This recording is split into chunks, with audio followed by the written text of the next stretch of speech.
തൻ്റെ മകളായ കല്യാണിയുടെ മകനാണ് ആദിമോൻ എന്ന് സച്ചിയോടും രേവതിയോടും പറയുന്ന വിമലാൻറ്റി കല്യാണിയുടെ ജീവിതത്തിൽ നടന്ന ദുരിതങ്ങളെല്ലാം പറയുകയും ഞാനാണ് അവളുടെ ജീവിതം തകർത്തതെന്നും പറയുന്നു. തുടർന്ന് ഇപ്പോൾ അവൾ ദുബായിൽ അവളുടെ ഇഷ്ടത്തിന് സുഖമായി ജീവിക്കുകയാണെന്നും ഇവിടേക്ക് വരാൻ അവൾക്ക് താല്പര്യമില്ലെന്നും വിമലാൻറ്റി പറയുന്നു. തുടർന്ന് കല്യാണിയുടെ ദുരിത ജീവിതം കേട്ട് ഇരുവർക്കും വിഷമമായെങ്കിലും ആദിക്ക് അമ്മയുടെ സ്നേഹം നിഷേധിച്ച കല്യാണിനെ സച്ചിയും രേവതിയും കുറ്റപ്പെടുത്തി സംസാരിക്കുന്നു. ഇതെല്ലാം മറഞ്ഞു നിന്ന് കേൾക്കുന്ന ശ്രുതിക്ക് സങ്കടമാകുന്നു. തുടർന്ന് സച്ചിയും രേവതിയും ആദിമോനെ സമാധാനിപ്പിച്ച് കേക്ക് മുറിപ്പിക്കുന്നു.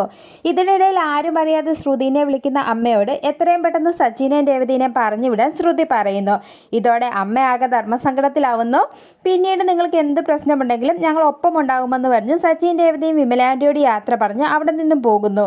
ശേഷം തിരികെ പോകുന്ന സച്ചിൻ രേവതിയും ആദിമോൻ്റെ വിമലാൻറ്റിയുടെ അവസ്ഥയോർത്ത് സങ്കടപ്പെടുന്നു. ഇതിനിടയിൽ ആദിമോൻ്റെ അടുത്തെത്തുന്ന ശ്രുതി ആദിമോന് കേക്ക് മുറിച്ചു കൊടുക്കുന്നു. തുടർന്ന് സച്ചിയോടും രേവതിയോടും സത്യങ്ങൾ പറഞ്ഞതിന് ശ്രുതി അമ്മയോട് പൊട്ടിത്തെറിക്കുകയും ഇനി ഒരിക്കലും സച്ചിൻ രേവതി ഇവിടേക്ക് വരരുതെന്നും പറയുന്നു. ഇത് കേട്ട് വിഷമിച്ച് നിൽക്കുന്ന വിമലാൻറ്റിയെ കാണിച്ച് എപ്പിസോഡ് അവസാനിക്കുന്നു.